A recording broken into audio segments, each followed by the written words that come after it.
ఈ డబ్బుల్ని బ్యాంకులో డిపాజిట్ చేసిరా. సరే. పందిళ్ళ వాళ్ళకి, వంటల వాళ్ళకి, కళాకారులకి ఆర్డర్లన్నీ టయానికి క్లియర్ చేసేయండి, సరేనా? విను బాద్రా, వ్యాపారం నమ్మకం మీద నడుస్తుంది, నమ్మకం మీద, సరేనా కదా సోదరా? వెళ్ళు వెళ్ళు వెళ్ళు వెళ్ళు వెళ్ళు వెళ్ళు. బడ్లకు కూడా పని ఉంది, కూలికి కూడా పని ఉంది, కానీ మేము లేమే. లేదు లేదు, అట్లెందుకు? అది పెద్దలు ఏం చెప్తుండంటే, మనకు పనేం లేనప్పుడు కేసు ఫైట్ చేయాలి. అప్పుడు కోర్టుకు ఇంటికి, ఇంటికి కోర్టుకు గుండ్రంగా తిరుగుతూనే ఉంటాం. మీరు అన్నదమ్ములిద్దరూ గొడవ పడి ఫైట్ చేయండి. సలహాదారులు, మేము ఏమీ లేకుండా మిమ్మల్ని పెట్టుకున్నట్టు ఉంది ఇక్కడ. మీరు సోదరుల మధ్య శత్రుత్వం పుట్టించాలనుకుంటున్నారా? చా చా చా చా చా. థు. పర్లేదులే సార్, పర్లేదు. ఇది మీరు శత్రుత్వం అనుకుంటే శత్రుత్వం, లేకపోతే లేదు. ఏం చెప్తున్నాడు? సలహాదారులారా, కోర్టు గొడవలు ఎప్పుడు శత్రుత్వాన్ని పెంచుతాయి, స్నేహాన్ని కాదు. అనయ్య, ప్రజలు పాముల్ని పెంపుడు జంతువులాగా దగ్గర తీసుకుంటారు. మరి నేను డైనోసార్లని దత్తక తీసుకున్నాను. అవి మనల్ని కాటు వేయవు, అవి మనల్ని కబలిస్తాయి. తమ్ముడు, విను విను విను. పెంపుడు జంతువుల్ని పాలతో పెంచాలి, చేదులాంటి విషంతో కాదు. అది ఓయ్ సలహాదారులారా, వివరంగా చెప్పండి మీరు. చెప్తున్నా. అదే నా ఉద్దేశము, మీ ఇద్దరు అన్నదమ్ములు కలిసి కోర్టు కేసుది గేమ్ ఆడండి, సరదాకి. కేవలం ఒక ఆటలాగా. మీరిద్దరూ చాలా తెలివైన లాయర్లను వేరువేరుగా హైర్ చేసుకోండి. అది అప్పుడు వాళ్ళు మీ ఇద్దరి మీద కేసు ఫైల్ చేస్తారు. అప్పుడు ఆ ఇద్దరు లాయర్లు ఈ కేసు నుంచి మిమ్మల్ని తప్పిస్తారు. అప్పుడు మీ సోదరులిద్దరు పనిలో చాలా బిజీ అయిపోతారు. దాంతో మేము కూడా బిజీ అవుతాము. ఏమంటారు?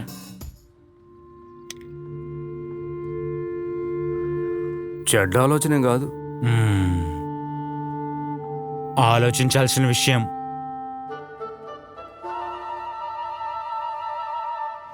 ఎలాంటి ఇన్ఫర్మేషన్ లేకుండా ఇంత సడన్గా అంటే నేను ఎలా వెళ్ళాలి? అది అతనిచ్చాడు.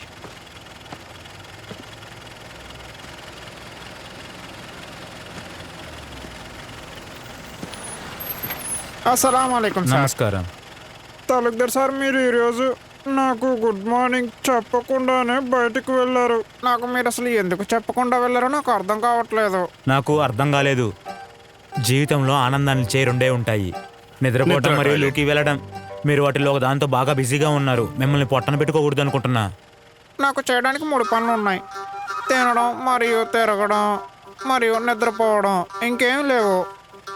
సార్, మీరు నాకు సమాధానం చెప్పట్లేదు. మీరు ఎక్కడికి వెళ్ళారు? నేను అన్నయ్యతో చర్చించడానికి వెళ్ళాను. మీ బ్రదర్తోనా?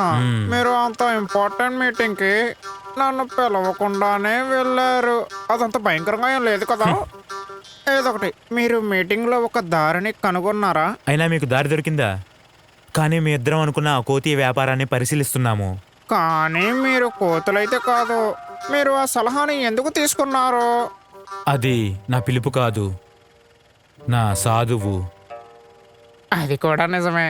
అది నాకు సంతోషాన్ని ఇస్తుంది. మీ ఇద్దరి మధ్య ప్రేమ, అనురాగం రెండింటినీ చూసేసి.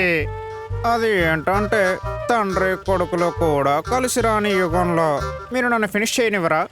నో. ఇద్దరు న్యాయవాదులు తీసుకురండి, మాకు మీటింగ్ కావాలి. గొప్ప న్యాయవాదులు చూడండి, ఇబ్బంది లేదు. No problem. ఇద్దరు పోనివ్వు. గొప్ప లాయర్లు. గొప్ప లాయర్లు.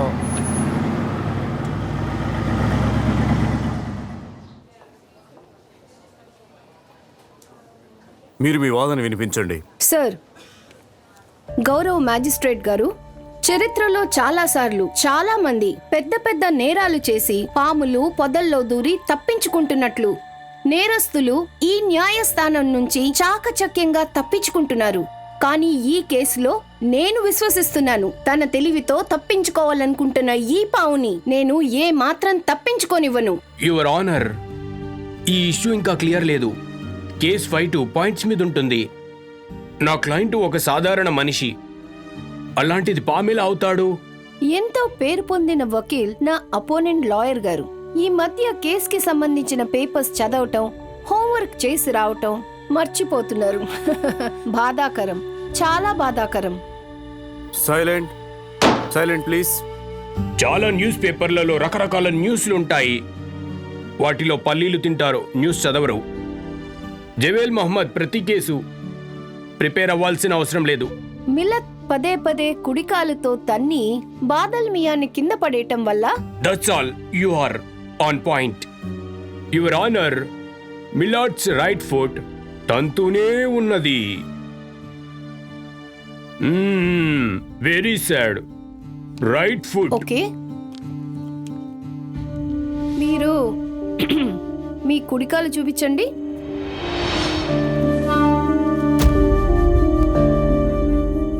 What happen madam? Right leg తో వికలాంగుడైన నా క్లయింట్ అదే రైట్ లెగ్ తో ఆరోగ్యంగా ఉన్న ఒక వ్యక్తిని చచ్చిపోయేలా తన్నేశాడా? ఇదేం లాజిక్? కేసెస్ అన్నీ పాయింట్స్ మీద ఫైట్ చేస్తారు. ఇలాంటి కేసులతో కోర్టు టైం వృధా చేయకూడదు. No, that's all your honour. ఈ కేసుని ఆగస్టు 14కి వాయిదా వేస్తున్నాం. మీకు తెలుసా మేడం? మేడం సార్, పులి మరియు బర్రె ఒకే చెరువులో నీళ్లు తాగవు, కానీ ఒకే కప్లో ఛాయ్ తాగుతావి. లైఫ్ మరియు లివింగ్ రెండు వేరు వేరు. What is impossible to make a living becomes minor thing in life. Everyone knows. మీ మాటలు ఉన్నాయి చూసారా, అవి ఎలా ఉన్నాయంటే చాలా గంభీరంగా ఉన్నాయి. మేము పవర్ఫుల్ కాబట్టే పవర్ఫుల్ కేసెస్ అన్ని మాకొస్తున్నాయి. మీరిద్దరున్నారే వెరీ బిగ్ లాయర్స్. మీ దగ్గరికి ఇక్కడి నుంచే కాదు, దూరాల నుంచి కూడా వస్తారు. అసలు చెప్పాలంటే మాకు పరిచయం లేదు, మీకు తెలుసు కదా. కానీ ఇప్పుడు మనం ఒకరికొకరు తెలుసు. ఇప్పటి నుంచి మేము రుజుబాయ్ ప్రతిరోజు వద్దాము. మేము మా పని ఇతరుల పని కోసం కూడా వస్తాము. ఆ, ఏంటి టెన్షన్గా ఉందా? అరే నో టెన్షన్, ఇప్పుడు ఇక నువ్వు వెళ్ళి ఆడుకో మరి. హహహహ. స్. ఓయ్, తలుపు కొట్టి రాలేవా నువ్వు? ఇది నా రూమ్, హాల్ కాదు. అమ్మ పాయసం చేసింది, ఇవ్వటానికి వచ్చా. అక్కడ పెట్టేళ్ళు.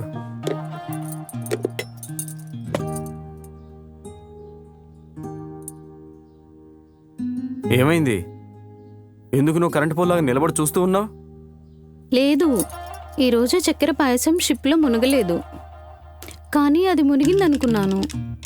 నువ్వు ఒక్కసారి టేస్ట్ చేశాక అది పూర్తవుతుంది. మ్మ్.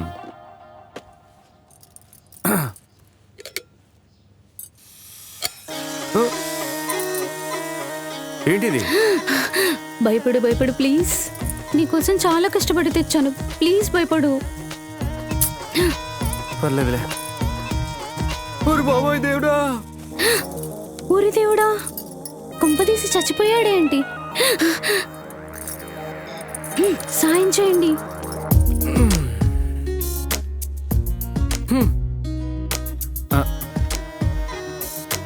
చాలా కష్టపడి నిన్ను తీసుకొచ్చిందంట. తనని సంతోషపెట్టడానికి కొద్దిగా భయపడ్డా. ఇప్పుడు నువ్వు ప్రశాంతంగా నిద్రపో. నీకు తెలుసా, అతను చాలా భయపడ్డాడు. అతను స్పృహ తప్పిపోయాడు, మర్రి చెట్టులాగా స్తంభించిపోయాడు. పట్టుకో పట్టుకో, తిరగండి అమ్మ తిరగండి, కొంగ కొంగ పాలు పోయి తిరగండి అమ్మ తిరగండి, దొంగ దొంగ పట్టుకో. అయ్యో, ఎక్కడున్నారు? ఎక్కడికి వెళ్తున్నారు? అరే